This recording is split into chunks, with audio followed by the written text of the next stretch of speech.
Hello my friends, welcome to Miss Mo's Vegan Kitchen again. I am back. I'm looking for something to put my my tray on so that you can see what I'm doing. Is that too big? No, that's way too big. Okay, so let me start by putting a little bit of molasses in the jar. So we've just got regular old fancy molasses. Did I tell you what I'm making? Yes, I think so, right? I'm making my homemade barbecue sauce. So that's about 2 tablespoons of fancy molasses. You can use blackstrap molasses if you like, but use less because that stuff is strong. Okay, now we're gonna pop that. Oh, that's way too big. All right, it is what it is. You're just gonna have to watch. It's gonna fill up anyway. So we are going to put some good old ketchup. So the reason why I make our own barbecue sauce is because a lot of the barbecue sauces that are sold in the markets are not gluten-free. Some of them aren't even vegan. Like, don't get it, but gluten-free tamari. So that was about half a cup. And we're going to use about 1/4 cup of gluten-free tamari.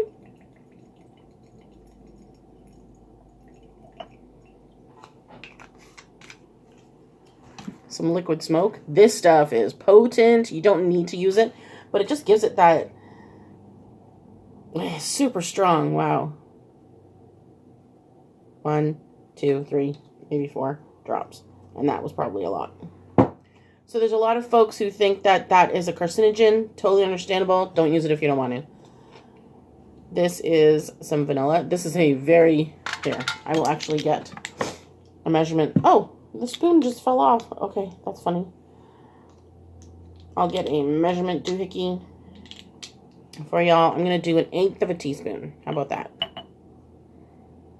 You really do just want a dash. And it might sound weird to put vanilla in barbecue sauce, but it really does bring out the flavor and the brightness in a lot of your dishes. So I highly recommend you try it. Again, if you can get vanilla powder, much nicer than that, but I don't have any right now. Some maple syrup, about 1/4 cup. Precise measurements. Some brown sugar. Now this gives it the caramel taste. Oh, y'all want me to measure it? I don't measure. We're gonna do a big, humongous heaping tablespoon, and another one. And another one. So that was 1/2 tablespoon, but as you saw, it was like loaded over. Some garlic cloves. Honestly, totally can change it however you like it. It's up to you. If you don't like something, don't put it. If you do like something and you want more of it, put more of it. So I have this handy dandy garlic press. This is so old. Like, I think from when I was a teenager, and it's from the Pampered Chef. It's amazing. A couple of cloves of garlic. I'm trying not to clink it on the jar.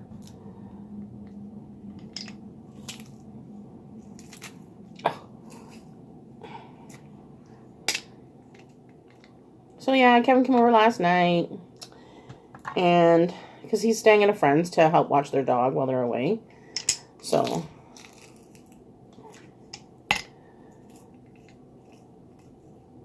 some garlic. I think that was 3. We'll do 1 more. It really is just however you like it. You can add some mustard in it. You can add some chipotle seasoning. You can add a squirt of mustard. Whatever you like.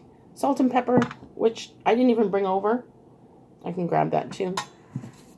I was starting to peel my ginger and realized that I didn't show you. So I'm going to show you now.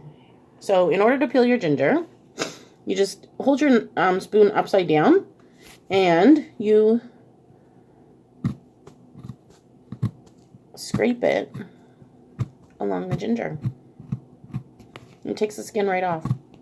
It's a lot better than trying to carve it with a knife, because you lose a lot of it, right? You're chopping away your ginger that you paid for. If it's organic, you don't even need to peel it.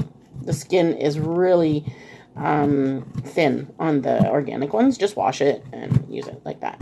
Like grate it like that. All right. And now we have our grater. So we like ginger. So you're just going to grate a big old knob of it. If you find with your ginger that it's resisting on the grater, just turn it, because sometimes you're going against the grain and sometimes you're going with the grain, and you'll find one way will be a lot easier to work with than the other. So just change it up. All right. I guess that was about 2 tablespoons. Clean it all up. Get your handy dandy lid. You obviously can make more. I'm just making a little bit.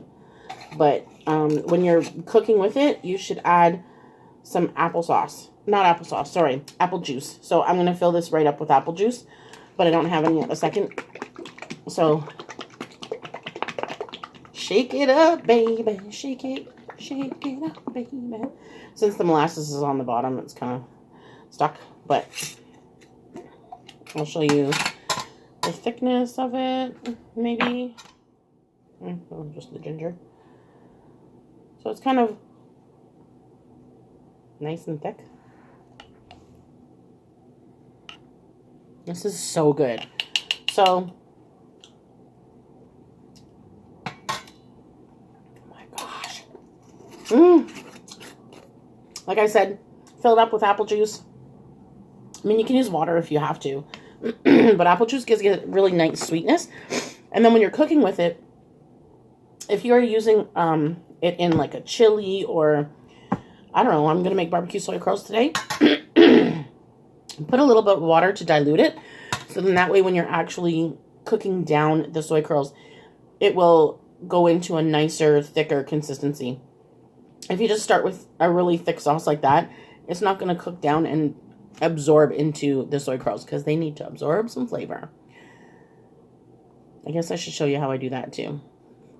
Today might be a whole bunch of cooking tutorials, my friends. All right, that's it. Homemade barbecue sauce, vegan, gluten-free style by Miss Mo's Vegan Kitchen. Don't forget to like, comment, subscribe, and hit the notification bell. I love you. Keep smiling.